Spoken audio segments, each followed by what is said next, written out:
Se fondant sur les rapports de ces deux commissions, à savoir la Commission nationale d'enquête indépendante et le rapport de la Commission d'enquête internationale, le procureur général d'alors a, par réquisitoire en date du 8 février 2010, désigné un pool de 3 juges d'instruction pour enquêter sur ces crimes. Par réquisitoire supplétif du 25 juin 2015, le procureur de la République près le tribunal de première instance de Dixine a sollicité qu'il soit informé des chefs de responsabilité de commandement, des supérieurs hiérarchiques et des chefs militaires conformément à l'article 28 du statut de Rome.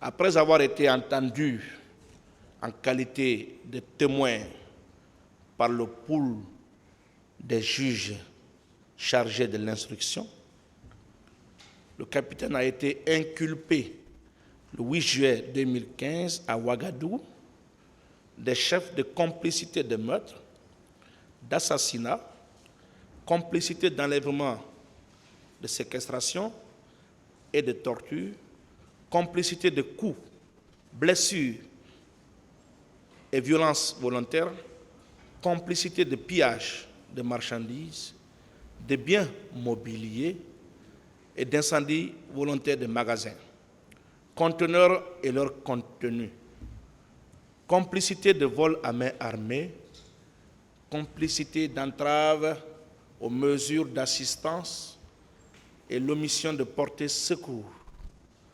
complicité de détention illicite de matériel de guerre de première catégorie, responsabilité de commandement des supérieurs hiérarchiques et chefs militaires. Depuis son exil forcé, le capitaine Moussa Dadis Camara n'a cessé de clamer son innocence et demander à regagner sa patrie pour se mettre à la disposition de la justice de son pays. Le 26 août 2015, autant pour moi, le capitaine Moussa Dadis Camara a tenté en vain de regagner Conakry, puisque son avion n'a pu atterrir à Conakry. L'avion a atterri en Côte d'Ivoire. L'avion n'a pas pu atterrir autant pour moi en Côte d'Ivoire. L'avion a été dérouté vers le Ghana, à Accra. Et ce jour, il était d'ailleurs en compagnie de maître Jean-Baptiste Saba.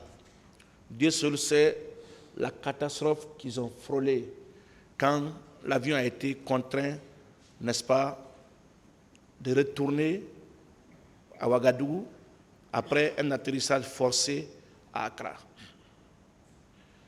Monsieur le Président, par réquisition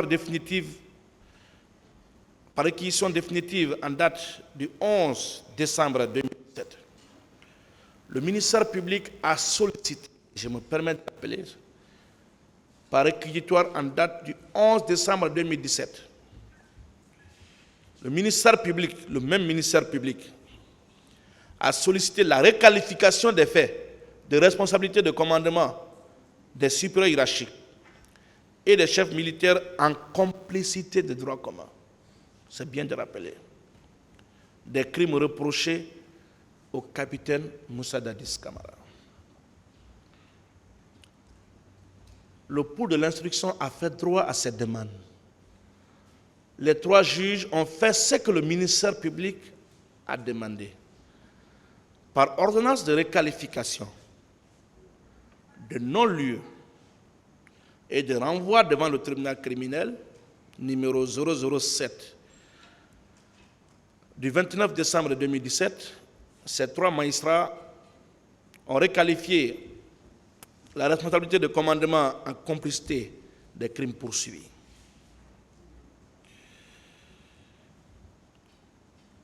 Monsieur le Président, par la même ordonnance, le capitaine Moussa Dadis et 12 de ses co-accusés ont été renvoyés devant le tribunal de ce siège pour être jugés des crimes de droit commun. Contre cette ordonnance, les partis civils et le colonel Moussa Tchegoro Camara ont formé appel. Statuant sur le mérite de ce recours, la deuxième chambre de contrôle de l'instruction de la Cour d'appel de Conakry, alors présidée par Mme Irène Adjimalis, actuelle secrétaire générale du ministère de la Justice, pour qui je voue beaucoup de respect et qu'il faut saluer ici, cette brave dame qui a marqué son passage à la Cour d'appel de Conakry par son sérieux, son indépendance, son sentiment de justice et sa volonté de bien faire. Jeune avocat nouvellement assermenté, cette dame, quand elle gérait des dossiers dans lesquels on lui mettait des pressions politiques, avait coutume de dire que si je meurs, je ne serai pas enterré avec ceux qui me donnent des instructions pour faire du mal à autrui. Je serai enterré seul. Les décisions qui doivent résulter de ma chambre doivent, en plus de porter la couleur du droit, refléter ma conscience. Ce n'est pas pour rien qu'elle a été hissée à la plus haute fonction, en tout cas au niveau du ministère de la Justice, en tant que deuxième personnalité. Cette Chambre a, par arrêt numéro 23, du 18 mai 2018, confirmé l'ordonnance prononcée par le pool de l'instruction. Aussitôt, les mêmes partis civils et le colonel Moussa Tchegoro Camara ont formé pourvoi contre cet arrêt. À son audience du 25 juin 2019, la Chambre pénale de la Cour suprême de Guinée a rendu l'arrêt numéro 06 pour déclarer le colonel Moussa Tchegoro déchu de son pourvoi avant de rejeter les pourvois des partis civils. Suivant exploit du 19 septembre 2022 de Maître Konso Camara, huissier de justice près la Cour d'appel de Conakry, M. Moussa Dadis Camara a été, à travers ses conseils, cité à comparaître le mercredi 28 septembre 2022 à 10 h devant le tribunal de ce siège. En même temps, en application des dispositions des articles 382, alinéa 2 et 252, alinéa 2 du Code de procédure pénale, le président a reçu dans les mêmes conditions signification d'une invitation à comparaître en vue d'un interrogatoire préalable par devant Monsieur le Président que vous êtes, le 21 septembre 2022 à 10 h. En raison de la non-présence du capitaine Moussa Dadis Camara au pays, et malgré le non-respect des délais de citation en raison de sa situation géographique à l'époque, ces conseils ont sollicité et obtenu le renvoi de son interrogatoire préalable. Par exploit en date du vendredi 23 septembre 2022, du même huissier, M. Camara a de nouveau reçu signification de l'invitation à comparaître le 27 septembre par devant vous, Monsieur le Président, pour son interrogatoire préalable à la tenue du procès.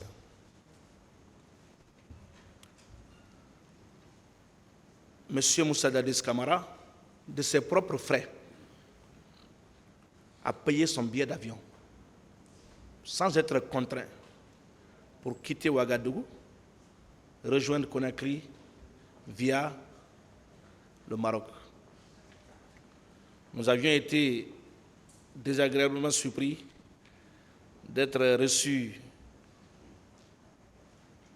à l'aéroport et cortégés par le directeur national de l'administration pénitentiaire et non pas par les forces de défense et de sécurité qui, en temps normal, doivent sécuriser M. Moussa Dadis Camara en raison de ce qu'il a été pour ce pays. C'est un ancien chef d'État. Depuis ce jour, j'ai compris la tournure que les choses allaient prendre. Le président Moussa Dadis a répondu à l'appel de la justice qu'il a réclamé depuis plus d'une décennie. Je l'ai transporté dans ma voiture jusqu'au tribunal ici, en toute discrétion. Nous avons été reçus par le procureur qui a, par courrier numéro 1067, daté du 23 septembre 2022, ordonné l'arrestation et la détention du capitaine Moussa Dadis Camara et 5 de ses co-accusés. Depuis, il vit dans cette détention arbitraire du fait du parquet jusqu'à nos jours. Monsieur le Président, Monsieur les assesseurs, si nous étions devant la Cour pénale internationale, nous aurions opté pour le no case to answer, ce qui a été employé d'ailleurs par les avocats du président Laurent Gbagbo, qui ont décidé de ne pas plaider parce que l'accusation n'a pu rapporter aucune preuve de ces réquisitions. Mais puisque nous ne sommes pas devant la CPI, contrairement à ce que croit le ministère public et même la partie civile, nous avions décidé quand même de prendre la parole pour anéantir l'accusation et édifier l'opinion sur les tenants et les aboutissants de cette procédure. Cette nébuleuse doit s'effacer. Le peuple a besoin davantage de comprendre que ce qu'a dit le ministère public et les partis civils à l'encontre du président Moussa Dadis Camara vont s'écrouler comme un château de cartes.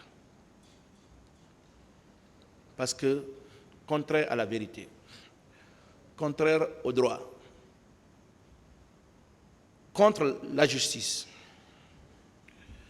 Monsieur le Président, je vais, à partir de cet instant, aborder le premier point dans la discussion dans cette affaire,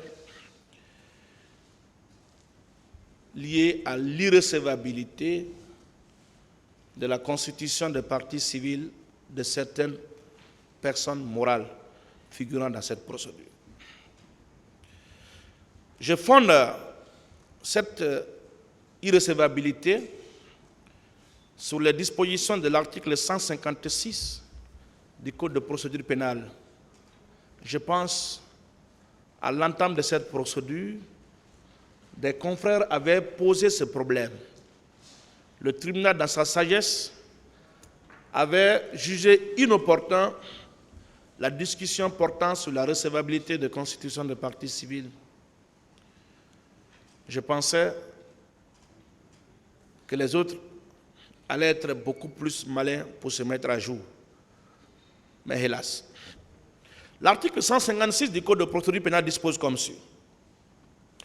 Toute association régulièrement agréée depuis au moins 5 ans, qui par ses statuts se propose de lutter contre les faits ci-après, peut exercer les droits reconnus à la partie civile. 1.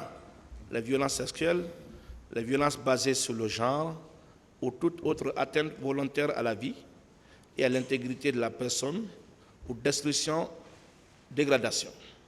Le racisme ou la discrimination fondée sur l'origine nationale, ethnique, raciale ou religieuse. Toutes les formes de maltraitance de l'enfant, les crimes de guerre, de génocide, d'agression ou les crimes contre l'humanité, la discrimination des personnes malades, handicapées ou vulnérables, la délinquance routière, les atteintes faites aux animaux et à l'environnement, la toxicomanie ou le trafic des stupéfiants, les atteintes aux droits des consommateurs, les faits de détournement des deniers publics, la corruption et infractions assimilées, les atteintes aux droits des travailleurs et des personnes victimes d'accidents de travail qui sont réprimées par les dispositions pertinentes du Code pénal, irrelatives, peut porter plainte en lieu et place des victimes de ces faits. Toutefois, l'association n'est recevable dans sa plainte que si elle justifie avoir reçu l'accord de la victime ou si celle-ci est un mineur ou un interdit, celui du tuteur ou de son curateur. La partie civile peut se constituer à tout moment depuis la saisine du tribunal. La constitution de partie peut se faire à tout moment depuis la saisine du tribunal. En l'espèce, la FIDH, l'OGDH, l'AVIPA, en plus de n'avoir produit leur statut au dossier, n'ont pu rapporter la preuve qui justifie que les victimes leur ont donné accord de se constituer partie civile dans ce dossier. C'est pourquoi nous vous demandons, Monsieur le Président, de bien vouloir les déclarer irrecevables en leur constitution de partie civile. Le deuxième point de ma discussion portera sur la prescription des faits délictuels poursuivis. Tous les faits délictuels poursuivis. Et je fonde ce moyen sur les dispositions des articles 2 et 3 du Code de procédure pénale. Que dispose l'article 3, alinéa 1 et 3 du Code de procédure pénale? En matière de crime, l'action publique se prescrit par 10 ans à compter du jour où le crime a été commis. En matière de délit, l'action publique se prescrit au bout de 3 ans à compter du jour où le délit a été commis. Si les périodes indiquées aux alinéas précédents, il a été fait des actes d'instruction ou de poursuite, cette action se prescrit qu'après 10 ans révolus en matière de crime, 3 ans en matière de délit ou 1 an en matière contraventionnelle à compter du dernier acte. À compter du dernier acte. Dans ce dossier, le dernier acte qui a été posé à l'instruction préparatoire date du 25 juin 2019. L'arrêt de la Cour suprême est intervenu, l'arrêt numéro 6 est intervenu le 25 juin 2019.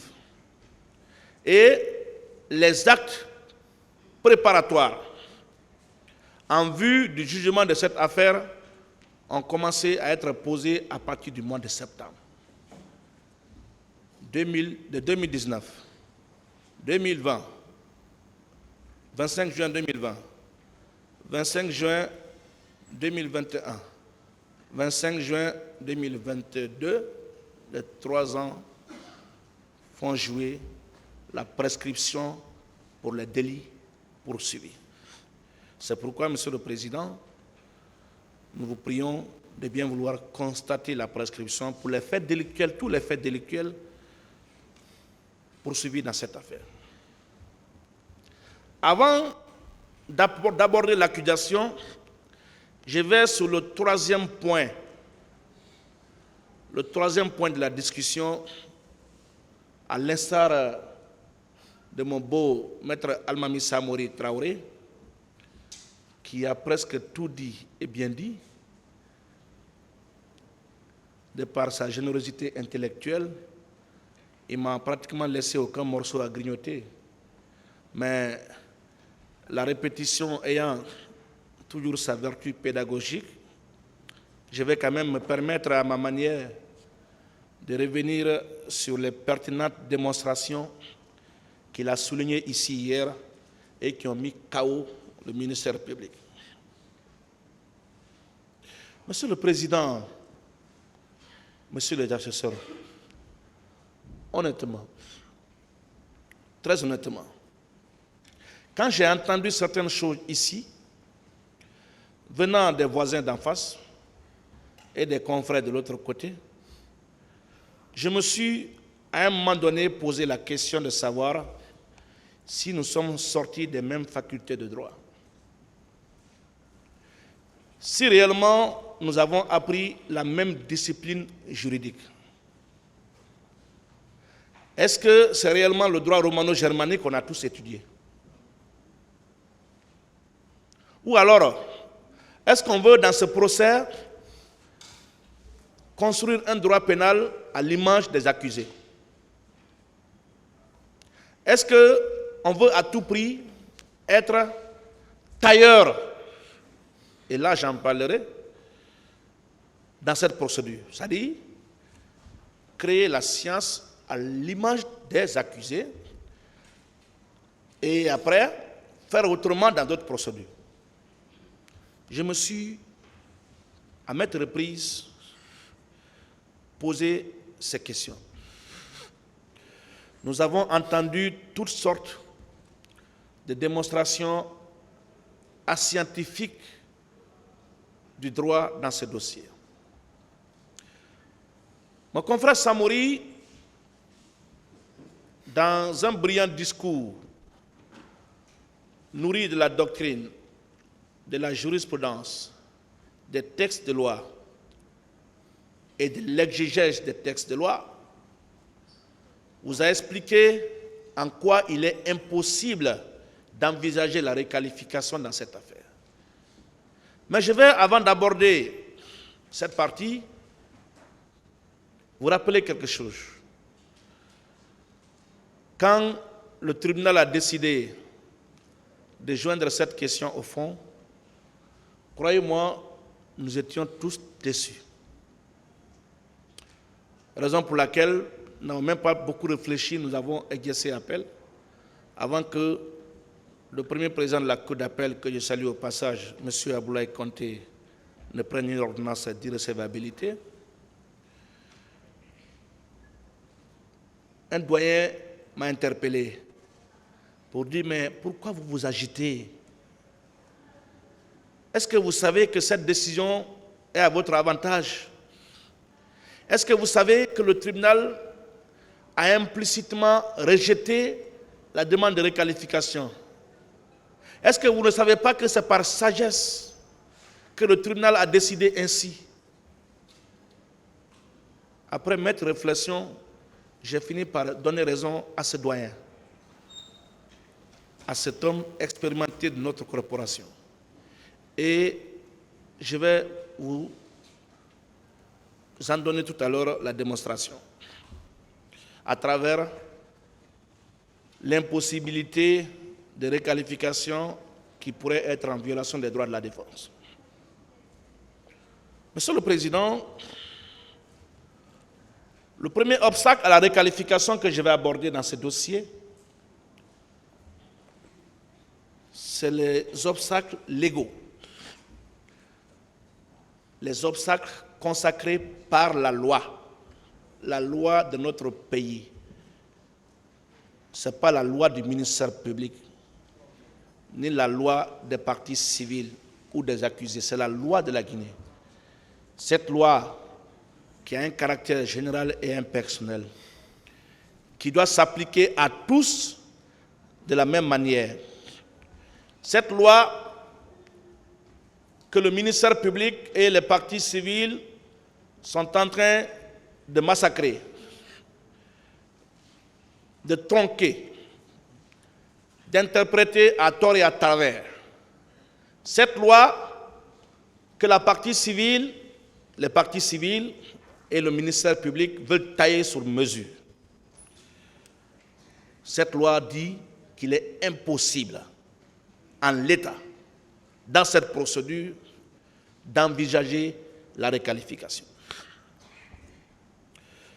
Je vais, parlant des obstacles légaux, aborder la chose jugée. Au terme de l'article préliminaire,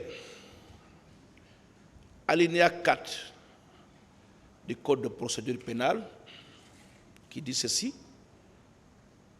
toute poursuite cesse dans le cas où la personne en cause justifie avoir été jugée définitivement pour les mêmes faits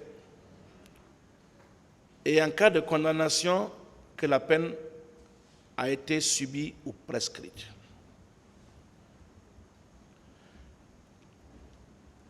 Et l'article 2 du même texte ajoute ceci. Je l'ai abordé un peu plus haut. L'action publique pour l'application de la peine s'éteint par la mort du prévenu, la prescription, l'amnistie, l'abrogation de la loi pénale et la chose jugée. La chose jugée. L'article 996, alinéa 1er du Code civil, donne la définition de la chose jugée. L'autorité de la chose jugée n'a lieu qu'à l'égard de ce qui a fait l'objet d'un jugement. Il faut que la chose demandée soit la même, que la demande soit fondée sur la même cause, que la demande soit entre les mêmes parties et formée par elle et contre elle en la même qualité. Monsieur le Président, Messieurs les valeureux assesseurs, l'ordonnance qui vous saisit a réglé 3 problèmes. Non-lieu, requalification, renvoi. Non-lieu, requalification, renvoi. Sur le non-lieu, le juge a estimé que certains inculpés ne devraient pas être jugés ici, même si dans ce dossier, le procureur Sidiki Camara, par sa manie de tailler sur mesure les textes de loi, a su anéantir ce non-lieu-là à l'endroit d'un inculpé à travers un prétendu procès verbal d'audition sous anonymat. Il a été décidé ainsi. Le deuxième problème qui a été réglé, c'est la requalification. Cette question n'est pas nouvelle. Il est, Monsieur le Président, en l'espèce incongru et même déplacé, parce qu'on ne vous respecte plus dans ce prétoire, de réclamer une requalification qu'on avait sollicitée et auquel on avait renoncé. Il est impossible, Monsieur le Président, puisque le ministère public se moque de nous, de suivre ce chemin. Monsieur le Président, la question de requalification est une question de droit. Ce n'est pas une question de fait, c'est une question de droit. Et je vais tout à l'heure, parlant des jurisprudences citées par le ministère public, en parler, vous dire, Monsieur le Président, honorables assesseurs, que cette demande est tout sauf une demande juridique. Et d'ailleurs, je me permets de dire, comme les prédécesseurs l'ont rappelé, que cette démarche traduit la carence du ministère public de rapporter la preuve des faits reprochés au capitaine Moussa Dadis Camara. C'est un aveu d'impuissance. C'est une capitulation. On est en train de se comporter dans ce dossier comme si on était en train de jouer au Guinée Games, au PMU, bref, au jeu de hasard. Sur le terrain des crimes de droit commun, on n'a pas de preuves. essayons de jouer ou miser sur la piste des crimes contre l'humanité, de la responsabilité de commandement. Peut-être qu'on verra que ça va marcher. C'est cela la démarche du ministère public. Mais Monsieur le Président, vous allez convenir avec la défense du capitaine Moussa Dadis Camara que l'ordonnance qui vous saisit n'a fait que paraphraser les réquisitions du ministère public. C'est ce ministère public qui avait pris une réquisition supplétive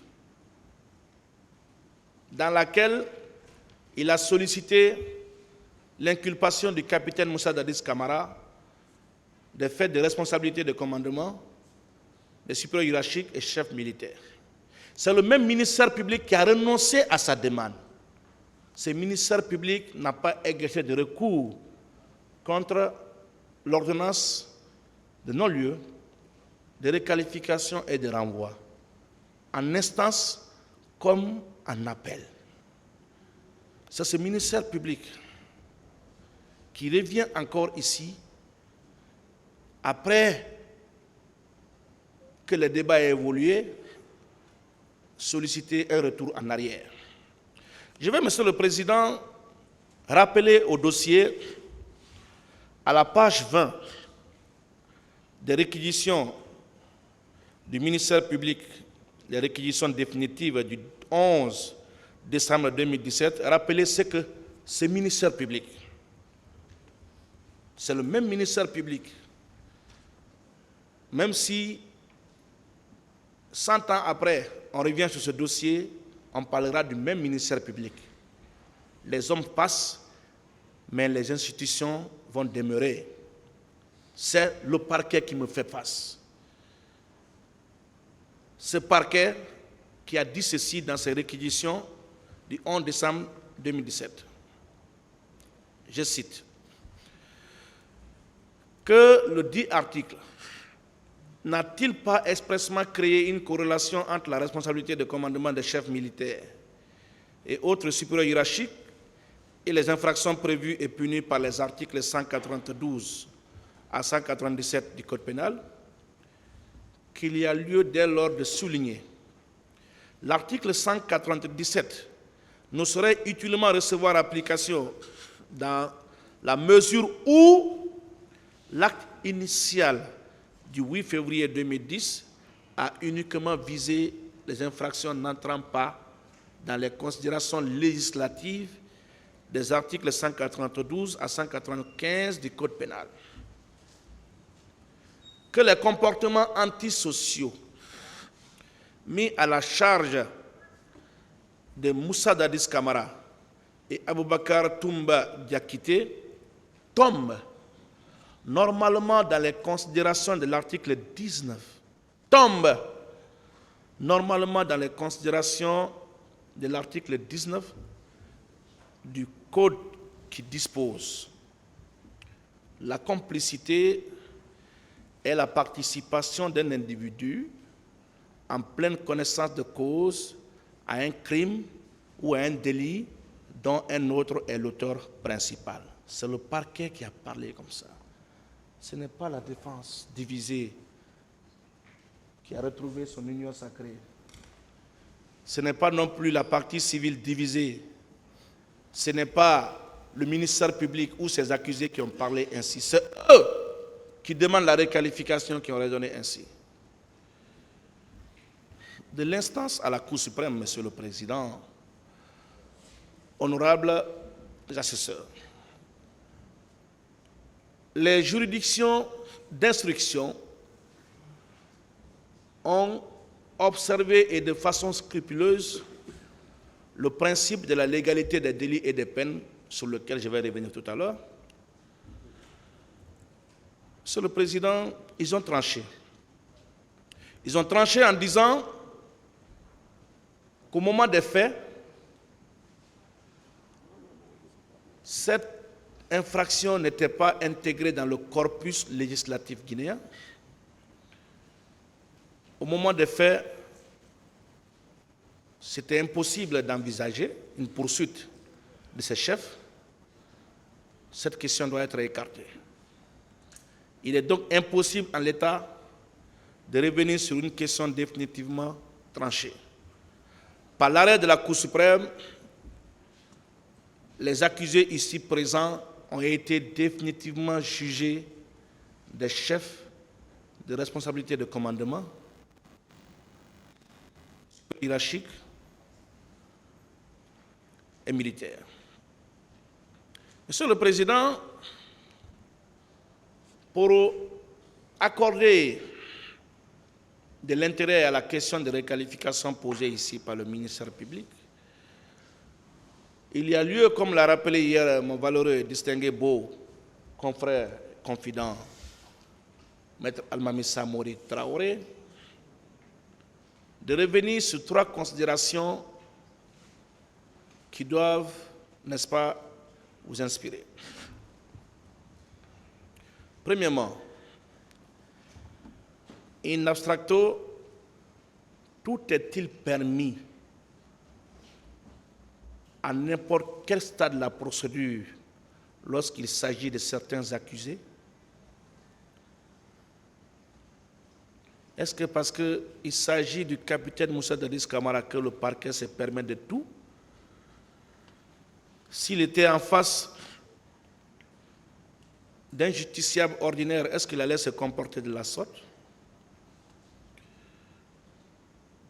Évidemment, Monsieur le Président, que la réponse à cette question naturellement négative conduit inéluctablement au rejet de la demande de requalification. Deuxième chose, in concreto, certains accusés sont-ils ou ont-ils moins de droits que d'autres dans ce dossier? Certains accusés sont-ils plus bénis que les autres? Le parquet a-t-il des préférences? Ce qui est le cas, puisqu'on a parlé de sésame ici, prenant comme parole d'évangile les propos d'un accusé et en faire un instrument de poursuite pour retenir à tort les pères de famille et de leurs enfants, de leurs épouses. Monsieur le Président, bien encore, ici, vous allez répondre par la négative, puisque le principe essentiel de l'égalité et au surplus du procès équitable détermine le rejet de la demande en application de l'article préliminaire du Code de procédure pénale que nous avons déjà rappelé. Cet article qui a la particularité d'internaliser la plupart des principes directeurs de la tenue du procès pénal. Troisième chose, Monsieur le Président, l'ampleur des faits jugés, les faits soumis à votre appréciation, permettent-elles la déconstruction des principes de droit suivant lesquels, suivant les accusés, autant pour moi,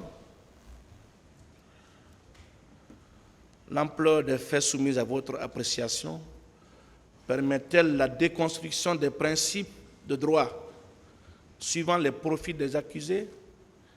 Évidemment, la réponse à cette question est aussi négative.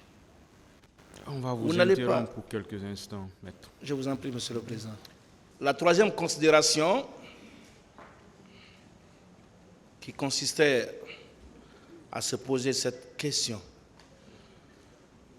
l'ampleur des faits jugés permet-elle la déconstruction des principes de droit suivant les profils des accusés? Vous allez répondre par la négative, Monsieur le Président, Messieurs les assesseurs. En conséquence, vous allez convenir avec la défense du capitaine Moussa Dadis Camara que les affaires jugées, y compris par la Cour suprême de Guinée, ne sauraient être débattues à nouveau devant le tribunal de ce siège. Soutenir le contraire serait ôter à la plus haute instance judiciaire du pays la souveraineté qu'elle incarne.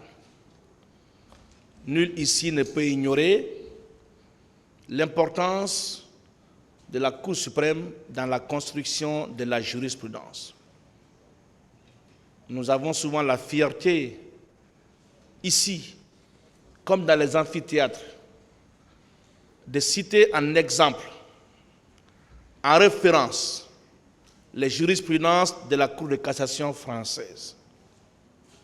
Mais dans ce prétoire, parce que la jurisprudence de la Cour suprême de Guinée n'arrange pas le parquet, on est venu vous dire, on s'en fout de ce que la Cour suprême a dit. On s'en moque. On piétine la question qui a été tranchée par la Cour suprême. On s'en fout de tout ce qui vient des Guinéens. J'ai entendu dans ce débat le ministère public dit qu'il s'en fout du rapport de la commission d'enquête nationale. J'y reviendrai d'ailleurs. Donc, Monsieur le Président, aller jusqu'à remettre en cause une chose jugée, une question de droit jugée par la Cour suprême de Guinée est pour moi irrévérencieux, irrespectueux à l'endroit des hauts magistrats qui composent cette juridiction. Nous savons tous les conditions qu'il faut remplir pour siéger à la Cour suprême. Pour les magistrats que vous êtes, c'est au minimum 15 années. Pour les avocats que nous sommes, c'est au minimum 25 ans d'expérience. La Cour suprême n'est pas donnée à n'importe qui. Et il n'est pas permis à n'importe quel magistrat de terminer sa carrière à la Cour suprême. Alors si, dans ce procès, on est venu se moquer des magistrats de cette respectable juridiction, je suis en train de me poser la question de l'orientation que le parquet est en train de donner à ce débat. Monsieur le Président, il est quand même prétentieux et même scandaleux de vous demander de contredire la plus haute instance judiciaire. C'est pourquoi, Monsieur le Président, honorables assesseurs, nous sollicitons qu'il vous plaise de déclarer cette question irrecevable parce que définitivement jugée. Nous avons apporté la démonstration.